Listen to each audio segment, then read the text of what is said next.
I guess you love movies. I do too. Hi guys, and welcome back to another video on my channel. Today it's another My Month in Movies. I know it's flown by. It's been a very busy month for me specifically. My mum's birthday, my birthday, as you would know if you have seen my video of my Blu-ray birthday pickups. But yeah, lots going on, seen a lot of movies. So let's not waste any time. Let's get straight into it. Let's get my Letterboxd up. Again, sorry for the phone in the video. It's just the best way to do this. So the first movie I watched in July was 1984. The 1984 film, funnily enough, came out in that year as well, starring John Hurt. I was very much looking forward to checking this movie out because it'd been on my list for a while. I'm a big fan of the book. I think it's fantastic. So I was looking forward to seeing it. I knew that Roger Deakins shot it. I was like, this is just a great combination of things. I hope it's great. And to be honest, I was a little bit underwhelmed. I thought it was okay. I think John Hurt's very, very good in it. I think the cinematography is amazing. And to be perfectly honest, I think they capture the world of 1984 really well. This oppressive feeling, this darkness, the way it's shot. It's very beautifully shot, but it's very, very dark. And there's a lot of sort of, yeah, very dark movie. But I think the contrast between the real world and his fantasy sequences with Julia and the times he spends with her, there should be a more stark contrast. That feeling of like a paradise world in comparison to this oppressive dystopian dictatorship. But it doesn't really feel like that, and the line is kind of blurred, and it makes the sort of darker moments at the end of the movie feel kind of horrible. They're horrible anyway, but the feeling of contrast between what he could have and what is the reality of the world that he lives in makes the brutality at the end of the movie kind of feel more impactful to me because there's a point of difference there. But personally, I found it a little bit off in terms of what the book portrays in terms of the hope, the light at the end of the tunnel, and the end of the movie is really well done as well, but it would have had more impact if there was a more distinct visual contrast between the good moments and the oppressive bad in this film. The next film that I saw was Kinds of Kindness. I've got a review on my channel for that, so if you want more in-depth thoughts, check that video out. But I think the movie's pretty good. I think the first half of it, the first story and a half is very good. Then it tapers off a little bit, and personally I think the third story, I wasn't a huge fan of it. But if you want, you know, more in-depth thoughts, check out my full review of that movie. The next one was The Royal Hotel, which I thought was okay. It's not a bad movie. I think that there's very little going on in that film. I think the overall premise is kind of interesting. We've seen it in other Australian movies like Wake in Fright, where people go out into the middle of nowhere and they're kind of terrorised by these kind of isolated like lunatics. But it kind of didn't really do it for me, to be perfectly honest. I thought it was okay, but it wasn't anything special. The next movie that I saw was King Richard, which I did really like actually. I was surprised. I was expecting Oscar bait sort of nothing movie, and I actually really enjoyed it. I think Will Smith's great in it. Despite all of his post-King Richard bullshit, he was actually very good in this movie. Yeah, engaging, much more emotional than I was expecting. It isn't one of those movies that pulls on your heartstrings in a kind of fake and mechanical way. I actually thought it was good. So yeah, I enjoyed that. I watched I Am Okay. That was okay, funnily enough. I thought it was a pretty average, middle-of-the-road romance movie that kind of ends abruptly. Next movie on the list was The End We Start From. Jodie Comer, very good performance from her, and a sort of bleak dystopian world where, you know, we're living in a flooded Britain, and, you know, she has to try and get across country, and it's very, very dangerous. She's got a child and a husband, and it's you know, it's a good movie, and Jodie Comer's good in it, but I just found it kind of like Children of Men light, and there are performances from very big actors in it that feel like they're just kind of thrown in there randomly. It was fine, but I think Jodie Comer does great because she's great in basically everything. Next movie was Persona. I rewatched Ingmar Bergman's Persona, and I fucking loved it this time. I've always liked the movie. I've always found that I kind of admired it more than I loved it, but I actually really connected to its themes more this time, of identity, of kind of that internal voice outside, in contrast with the external self. I actually have quite a complex review on my Letterboxd if you want to check that out. I go into more details, but the cinematography, The performances are extraordinary. The way that Ingmar Bergman shoots the face, there's no director in history that's ever done it better, and honestly I think it's a phenomenal film. The fact that this level of complexity is crammed into 76 minutes, I believe it is, it's an incredibly short movie. It might be actually a little bit more than 76 minutes. I think it's like an hour and 20, hour and 25 minutes, this movie. But the fact that he crams all of that in that time, he's a master, and it's one of his best films for sure. Next film on the list, a very different movie, and that is Spaceballs. Obviously the classic Star Wars spoof. I enjoyed it in parts. I think that it's got good moments. It kind of feels a little bit tired, this concept. Obviously was very big in the 80s with Airplane and Naked Gun. It isn't at that level. There are some really funny jokes in it, but there are some that are kind of obvious and don't really land. But it was kind of fun and enjoyable. It wasn't one of my favourite spoof movies, but it was still pretty entertaining. Next movie, if we're talking about entertaining, Top Gun Maverick. I don't really like the first Top Gun that much. It's kind of meh. I'm not really into it. But it took this cheesy 80s concept and it elevated it to the absolute pinnacle of its potential. Honestly, I don't know how they did it. It's brilliantly made, brilliantly executed, so engaging and exciting. It knows exactly what it is, and it just delivers exactly what you think it can do to the absolute optimum. Tom Cruise is a maniac. Stop jumping off things, you crazy person. Honestly, what are you doing? Next movie, which is actually my favourite first watch of the month, which seems to be a bit controversial, is Longlegs. Oz Perkins' movie. I did a review of it on my channel, so again, if you want to check that out, you know, feel free. I think it was a phenomenal film, brilliant atmosphere, fantastic performances from Nick Cage and Micah Monroe. It shocked me, disturbed me, the visuals moved me and you know, got under my skin. The sound design was phenomenal. From a technical aspect, this movie was brilliant. It has a simple plot, but what it does is it sets up things, it pays them off incredibly effectively, and it made me feel something. And when I left the theatre, I was genuinely disturbed, and that doesn't happen very often. So yeah, check out my review of Longlegs if you want a little bit more detail. If you haven't seen the movie, check it out. It's awesome. Next movie we have got was Iron Claw. Talk about some fucking misery porn. Jesus Christ, this movie's depressing. So by the way, going into this, do not expect any fun, really, at all. Like, no, going into Iron Claw, you're going to cry, because fuck me, this shit is fucked up. It's really, really messed up. It's amazing performances. Zac Efron is phenomenal, kind of the head of this wrestling family, but the tragedy that strikes this family is just unprecedented, really. The performances from everyone are really good. It kind of feels like you're wallowing a lot in moments, but by the end there's some hope, and it really is moving and really well made and really well directed, I think. And also the performances are really good, but Zac Efron really elevates this material to really good. Yeah, I enjoyed Iron Claw, it was a good film. Next movie, Eileen, with Anne Hathaway. I thought it was okay. Actually, I didn't really think it was okay, I thought it was kind of bad. It was, yeah, I think this movie sort of caught in two minds of what it wants to be, and then it just kind of ends. Yeah, it takes a really bizarre turn, like halfway through the movie, where you're like, what is happening? It feels like it's one type of movie, and then all of a sudden it's just another type of movie, and it doesn't really resolve anything. And you're like, okay, that was bizarre and strange, and it wasn't very good. So yeah, Eileen, not a recommend for me, unfortunately. Next movie on the list, and talk about a recommend. I've recently uploaded a video on it. It's my favourite movie of all time, and of course my favourite rewatch of the month, and that is Andrei Tarkovsky's Mirror. Fantastic movie. I saw it on the big screen, on the Prince Charles Cinema screen in London. Fabulous film, moved me to tears as usual. It's just my favourite movie ever, so if you want to hear more thoughts and philosophical analogies about that movie, just check out my new review on my channel. Next movie is Kill Bill Volume 1. I love that movie. I think it's great. I think it's a very good Tarantino movie. I think the final sequence is fantastic. And I'm not talking about the Crazy 88 scene, which is fun, but over the top. I'm talking about the actual final confrontation with Oshi-Ren is, like, fantastic. Every time that, like, little Japanese water feature thing makes noise, I, like, lose my mind.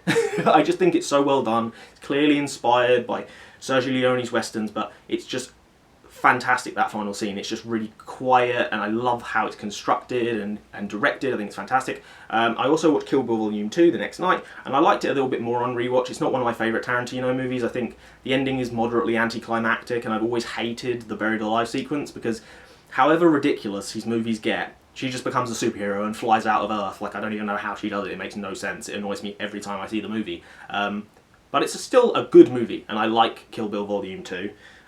And now on to my disappointment of the month. And I know a lot of people are going to be like, you're whining. This movie was good. It was fun.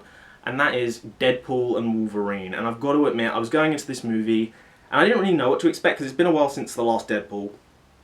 And I had my reservations about seeing Hugh Jackman as Wolverine again after the conclusion he got in Logan. And to be honest, that wasn't an issue I had with the movie, but this movie is a smorgasbord of fan service to the point where it gets overbearing and annoying. And I don't mind references, but there has to be more to it than that, and this movie has got a convoluted plot.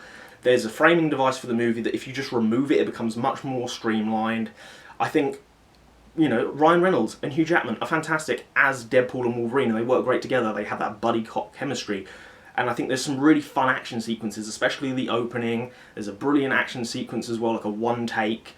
I won't spoil anything in terms of what's in the movie, but I really enjoyed parts of it and was really annoyed by long parts of it as well.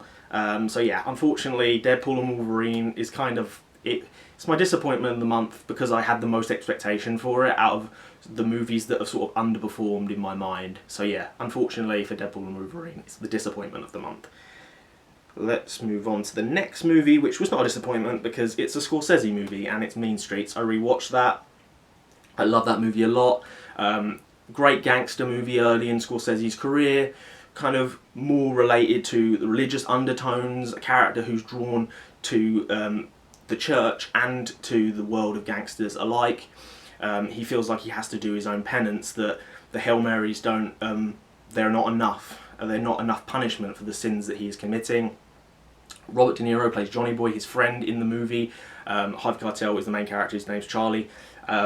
And he's fantastic. Both of them are fantastic, but De Niro has an underrated performance here, a star-making performance as the chaotic Johnny Boy who Charlie is constantly trying to save. And that is obviously a theme throughout the early Scorsese movies, especially in Taxi Driver as well, is the main character trying to purify or save someone from sin, and in the end it can be self-destructive. And Mean Streets is a genuinely fantastic movie in the early part of Scorsese's career that if you haven't checked out, definitely do so. And another movie that has religious undertones, actually it has religious overtones because the whole movie is about religion, and that is The Last Temptation of Christ. There on Criterion Blu-ray. Of course I got it for my birthday. I watched it again. It's fantastic. It's definitely a slow burn, but when you get to that last hour, it's fucking sick. Willem Dafoe is just fantastic in it, and that final scene of the temptation on the cross, that moment where he wants to be a mortal man and he wants to escape death, and he's tempted by the devil, and Judas in his visions, you know, he turns him away from that temptation, that life of being a mortal man, and he takes him back to the cross, and it's one of the most profound and beautiful moments in sort of Scorsese's religious movies. Like I said, it's just a fantastic sequence and a very, very good movie. Also, Harvey Keitel in that movie as Judas is fantastic. So yeah, Last Temptation of Christ, a great rewatch as well. Get on to the next movie, The Ministry of Ungentlemanly Warfare, which is a very long title from Guy Ritchie, who seems to want to make a movie every year. You're not Soderbergh, bro. I know he's not going to make 3 movies a year, which is basically what Soderbergh does at this point. But The Ministry of Ungentlemanly Warfare was okay. It was very, very mediocre. I watched it, I liked the first 20-30 minutes, I was kind of in. I was like, okay, there's some cool action sequences here, it's a bit of fun. And then it just sort of slowly peters out towards the middle to last third, where you're like, I actually don't really care about what's happening. There's a long sequence of the movie where they're just on a boat, the main characters, and you're left with kind of side characters doing sort of undercover stuff, and it's just nowhere near as interesting or as engaging. Yeah. The first 20-30 minutes are fun, but overall it's kind of a bit of a mixed bag and a bit mediocre. Next movie is Aporia, a sort of an interesting concept. Judy Greer is in this movie. She's in like every movie ever. But yeah, it's a fun sort of concept, an idea about a particle being sent back in time and it being able to kill somebody when it goes through living matter. However, it kind of writes itself into a corner where you're left like, what is going to happen, and the ending is very unsatisfying. So interesting concept, kind of poorly executed in my opinion.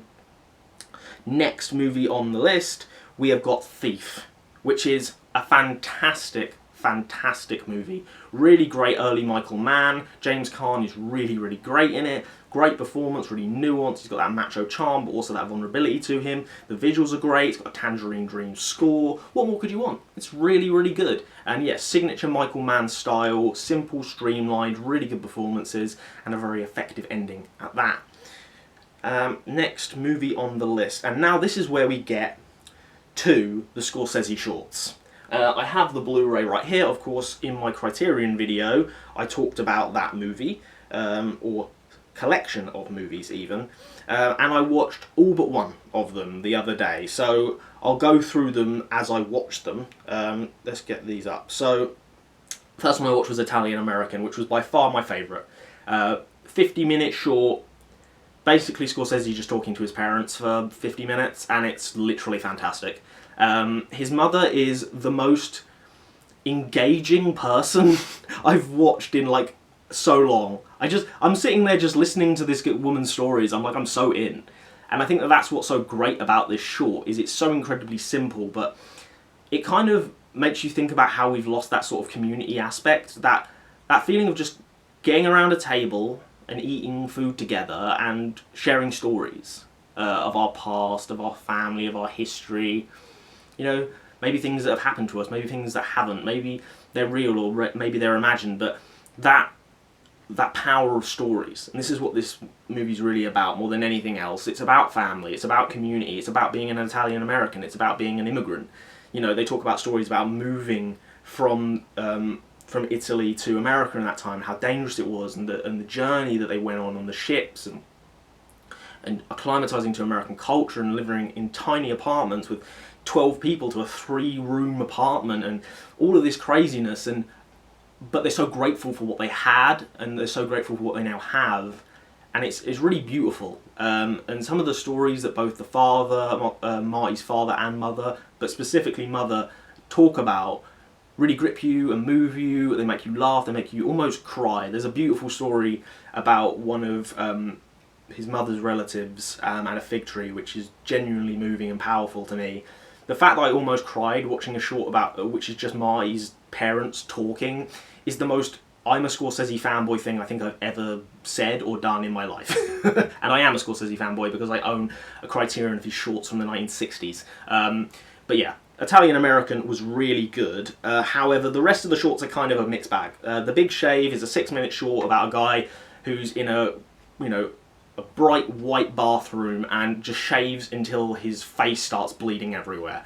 I have a funny review on my Criterion, on my Letterboxd about it. It's an okay short, I get the point. It's pretty disturbing, and yeah, it's fine. I also watched What's a Nice Girl Doing in a Place Like This. I think it was okay. It's very muddled stylistically. I think it has some moments that are really good, some good shots. Overall, it's a bit of a mess. And then It's Not Just You, Murray. That is where you basically see the beginning of the straight-to-camera monologue narration that we see in all his movies, in Wolf of Wall Street, Goodfellas, and movies like that. That's in this short, and that's kind of the biggest revelation in this short. And there's also a lot of very overt references to 8½, but it's pretty okay. And I'll get on to the last movie of the month, and that is She Said, starring Carey Mulligan. It's about the Harvey Weinstein scandal. It's pretty good. It's alright, it's like good, it's well made, it's like one of those, procedural controversy movies like Spotlight, but not as good. I was going to put on my Letterboxd that it's Spotlight Light, and that's kind of a good example of what it is. Yeah, it's kind of blandly directed, but well acted, and yeah, I enjoyed it enough. It also does get bogged down with, like, the Trump stuff at the beginning of the movie. I'm like, this movie's about Weinstein. Why are we talking about Trump endlessly? But yeah, it's a pretty decent procedural controversy movie, and pretty well acted and pretty well constructed. So there you go, that's my month in movies. Just to recap, my favourite new watch of the month was Longlegs, my favourite rewatch of the month was Mirror, of course, and my most disappointing new movie was Deadpool and Wolverine. So hopefully you enjoyed this new My Month in Movies video. If you did, like, subscribe, drop your comments down in the section below. Let me know what other videos you want to see coming up soon. Is there any new old segments that you want me to redo and get back to? I was thinking of doing some classic movie reviews again, but I haven't really watched anything that would fit into that segment at the moment, but I'm planning to bring it back pretty soon. But yeah, hopefully you enjoyed this video, and hopefully I'll see you next time. Goodbye.